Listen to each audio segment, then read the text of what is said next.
नमस्कार, NMF news देख रहे हैं आप। आपके साथ मैं हूं भुवन शर्मा। एक मुद्दा इस वक्त सुर्खियों में बना हुआ है, ज्वलंत है।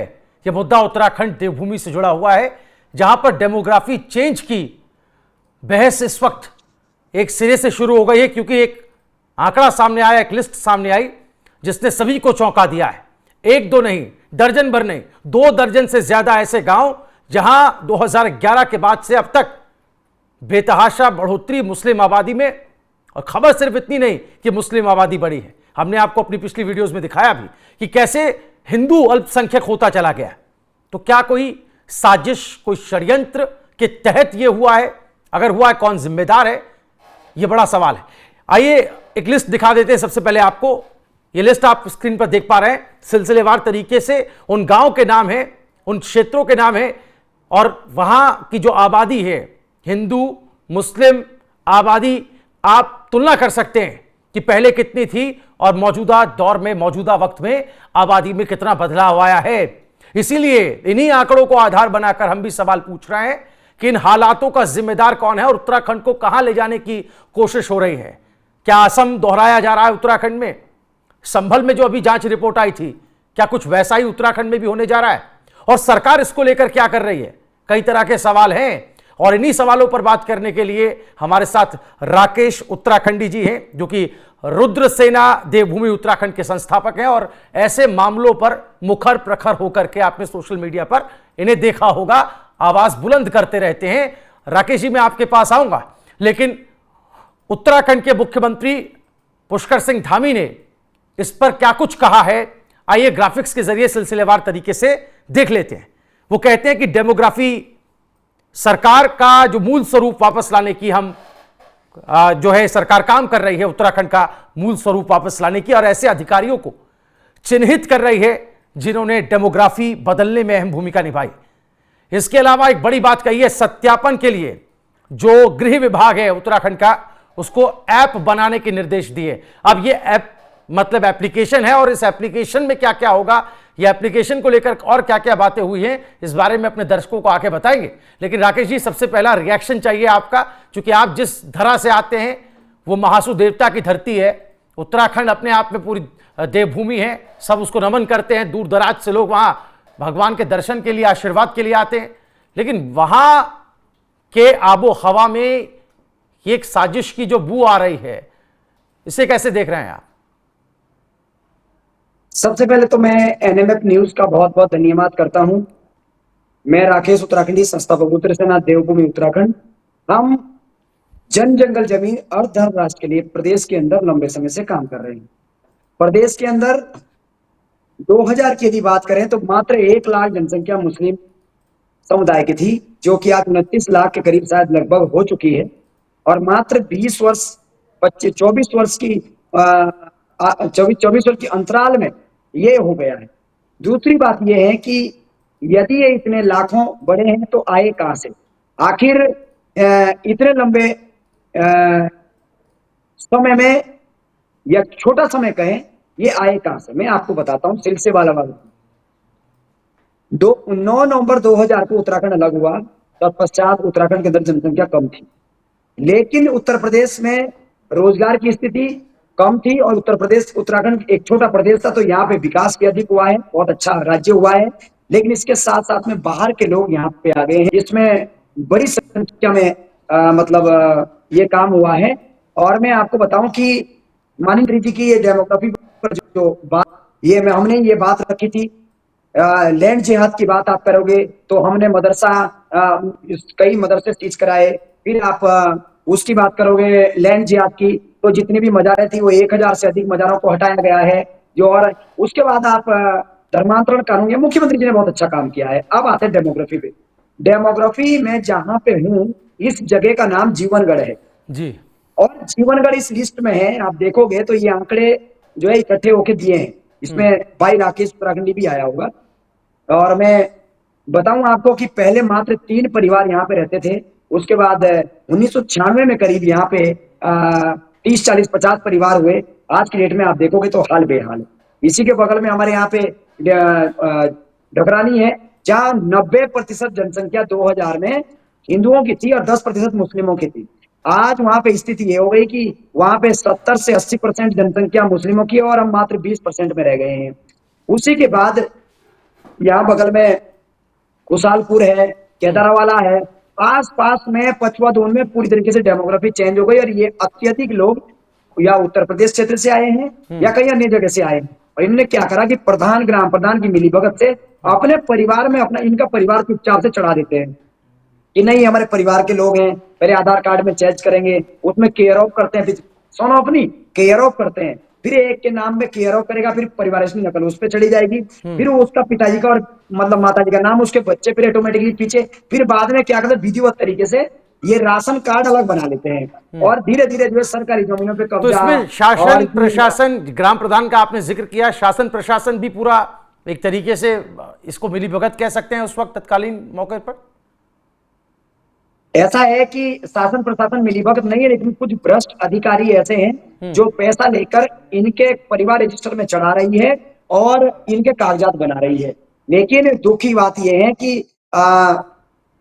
इन अधिकारियों पे शिकंजा नहीं कसा जा रहा है। अभी कुछ ही दिन पहले मैं माननीय मुख्यमंत्री जी के साथ था, तो मुख्यमंत्री जी को इस बारे में जिक्र किया कि भाई ऐसे पछुआ दून में हो रहा है, तो उन्होंने बड़े रूप में इस मामले को लिया है, गंभीरता से लिया है। मैं धन्यवाद करता हूं माननीय मुख्यमंत्री जी का कि धर्म रक्षक धामी के नाम से आज पूरे उत्तराखंड के अंदर प्रसिद्ध है। अभी आपने 2-4 दिन पहले देखा होगा कि मदरसा बोर्ड भी उत्तराखंड के अंदर पहला राज्य बना जो समाप्त कर दिया गया है। क्यों?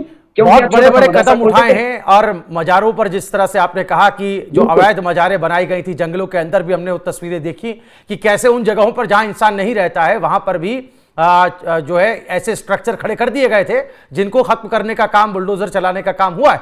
मैं इस पर आऊंगा, लेकिन एक ग्राफिक्स अपने दर्शकों को दिखा देते हैं, आंकड़े, एक जानकारी और दे देते हैं। जो बगल का ही उत्तर प्रदेश राज्य है, वहां संभल अभी इस वक्त काफी चर्चा में बना हुआ है। संभल को लेकर के भी एक जांच रिपोर्ट सामने आई थी, वो जानकारी बता दें कि संभल की डेमोग्राफी भी बदल गई है। संभल हिंसा पर कमेटी की जो रिपोर्ट है वो काफी चौंकाने वाली है। संभल में हिंदू आबादी घट गई है, ये रिपोर्ट ने कहा है।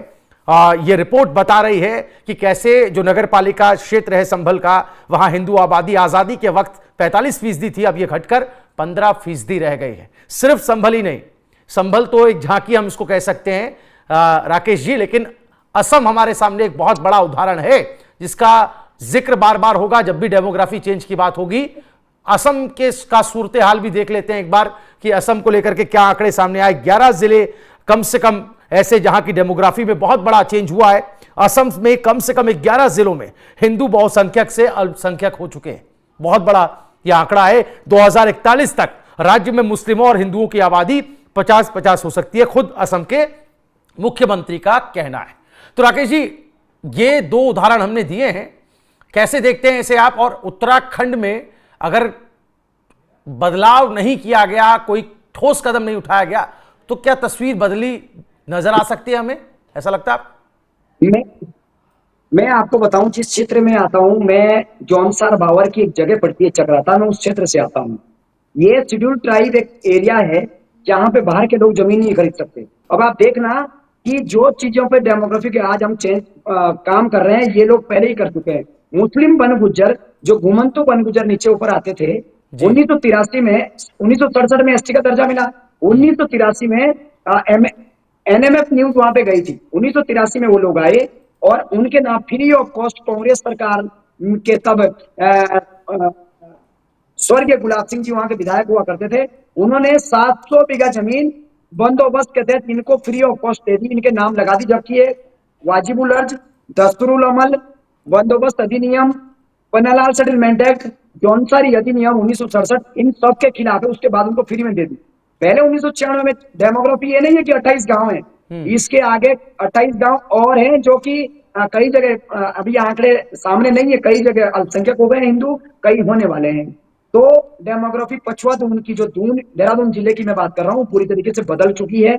और आने वाले समय में यदि हम लोग नहीं जागे, बाहर के लोग जो आए हैं इनको तत्काल प्रभाव से अपने कागजातों में पृथक नहीं किया तो दिक्कत आ जाएगी। सहारनपुर की मैं अब सरकार क्या कर रही है, ये इस पर भी हमें ध्यान देना होगा। राकेश जी, आपकी जानकारी के लिए और लोगों की जानकारी के लिए भी मैं बता देता हूं कि एक ऐप का जिक्र किया है सीएम धामी ने। कहा है कि गृह विभाग के अधीन, गृह विभाग को ये निर्देश दिए गए हैं ऐप पर काम करने के लिए, जो सत्यापन के काम आएगी और इस ऐप के जरिए क्या कुछ होगा एक बार देख लेते हैं। धामी सरकार डेमोग्राफी चेंज को लेकर के एक बड़ा कदम उठा रही है। समस्या को खत्म करने के लिए एप्लीकेशन का सहारा लिया जाएगा। गृह विभाग को ऐप बनाने के निर्देश दिए गए हैं। सूत्रों के मुताबिक जो ऐप का ट्रायल है वो चल रहा है और इसी महीने के आखिर तक ये काम पूरा हो जाएगा और शुरू कर दिया जाएगा सत्यापन का प्रोसेस एप्लीकेशन के थ्रू। इसको आप कैसे देख रहे हैं? डिजिटल जमाना है और ये कितना कारगर होगा? बिल्कुल, माननीय मुख्यमंत्री जी कोई योजना शुरू करते हैं तो विधिवत तरीके से करते हैं। हमारे जो आईएएस लॉबी है और जो एक हमारा एक ब्रॉड माइंड है वो यूज हो रहा है और इस ऐप के तहत उनकी वो कब कहां से आए उसका प्रमाण पत्र देना होगा, वो अभी कहां से आए उसका प्रमाण पत्र देना होगा, उनको पूरी लिस्ट देनी होगी कि भाई आप कहां से कब और कैसे आए। मैं आपको बताऊं उत्तराखंड राज्य के अंदर कम से कम 10 लाख ऐसे लोग हैं, मुस्लिम समुदाय के लोग हैं जो उत्तर प्रदेश क्षेत्र से या इधर उधर से आए हैं और उत्तराखंड के अंदर आ रहे हैं। उन्होंने विधिवत तरीके से अपने कागजात बना लिए हैं, उन्होंने अपने प्रमाण पत्र बना लिए हैं और जो हमारे राशन है विभिन्न प्रकार की सरकारी योजना उसका लाभ ले रहे हैं। दूसरी बात, एक कोटी कॉलोनी एक जगह पड़ती है, वहां पे एक व्यक्ति नाई आता है, उसने जो है पहले कागज बनाए, फिर ओबीसी का प्रमाण पत्र बनाया, स्थायी निवास बनाया, जाति स्थायी निवास सब बना के परिवार की नकल, राशन कार्ड सब बनाए। जब हमने देखा भाई तुमने कैसे बनाए, तुम्हारे नाम तो जमीन ही नहीं है, तुमने कैसे बनाए, तो वो सॉरी कहता हुआ नजर आ रहा था। मेरे फेसबुक पेज पे भी आपको आसानी से मिलेगी। तो ऐसे ऐसे हमने नहीं राकेश जी, मैं समझ गया आप जो बात कह रहे हैं। मेरे को एक संक्षेप में ये भी बताइए कि आपने कहा कि वो लोग सरकारी सुविधाओं का लाभ ले रहे हैं, जो हकदार नहीं है वो लोग भी मतलब किसी जरूरतमंद का हिस्सा खा रहे हैं। इसके अलावा जो सांस्कृतिक बदलाव होते हैं, जो सांस्कृतिक छेड़छाड़ होती है, थोड़ा सा उसका एग्जाम्पल दीजिए कि वो कैसे उसका असर वहां पर होता है। बिल्कुल, उसका एग्जांपल ये है कि मैं जौनसारी जनजाति से आता हूँ। हमारे यहाँ पे विष्णु होता है, हमारे यहाँ पे पुरानी दिवाली होती है, हमारे यहाँ पे विभिन्न प्रकार के सांस्कृतिक यानी कि हिंदू रीति रिवाज त्योहार होते हैं।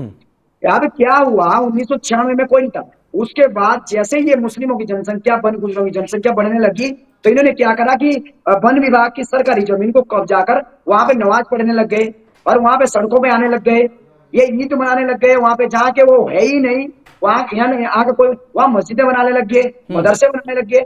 हमारे संस्कृति से अलग हटके हमारे यहाँ बुर्का नहीं पहना जाता, हमारे बीच में बुरके वाली कई लोग घूमने लग गए, जालीदार टोपी घूमने लग गए। तो कहीं ना कहीं जो है सांस्कृतिक परिवेश भी बदलने लगा है और इस बार यदि हम नहीं सोचेंगे तो 20-30 साल के बाद यही लोग होंगे और तब इन्हीं लोगों की जानी जाएगी। कहते संघ शक्ति कलयुग है, क्योंकि जब जनसंख्या बढ़ेगी उन्हीं का ज्यादा सुना जाएगा। इसलिए सांस्कृतिक आधार पर पूरी तरीके से बदल गए हैं। अब जगह पहले मस्जिदों से माइकों की आवाज नहीं आती थी, आज 5-5 बार आवाज आ रही है। कहीं ना कहीं जागरण की चीजें सुनाई देती थी, देवी देवताओं की घंटियां सुनाई देती थी मंदिरों की, लेकिन अब जो है मस्जिदों की आवाजें सुनाई दे रही है। तो ये सब डेमोग्राफिक चेंज का एक असर है जो कि हम लोगों को देखना चाहिए। तत्काल प्रभाव से इसको बंद कर देना चाहिए। सरकार को भी इस तरफ सोचना चाहिए। जो हमारी 700 बीघा जमीन जौनसार भावर की है, ये तत्काल प्रभाव से जौनसार भावर को वापस दिया जाए। इसमें 3 साल से हम आंदोलन भी कर रहे हैं और जल्दी बड़ा आंदोलन भी करेंगे। अभी दूसरी बात, ये लोग जिसके बाद इनकी जनसंख्या बढ़ी है, हमारे क्षेत्र में इस्पा सेंटर बढ़ गए हैं। इस्पा सेंटर जो है इन्हीं लोगों के हैं और बेटियां हमारी काम कर रही है, न जाने क्या क्या। तो अभी मैंने बड़े लेवल पे उसको भी बंद कराने का काम करा विकास नगर में और पछुआ धुंध में।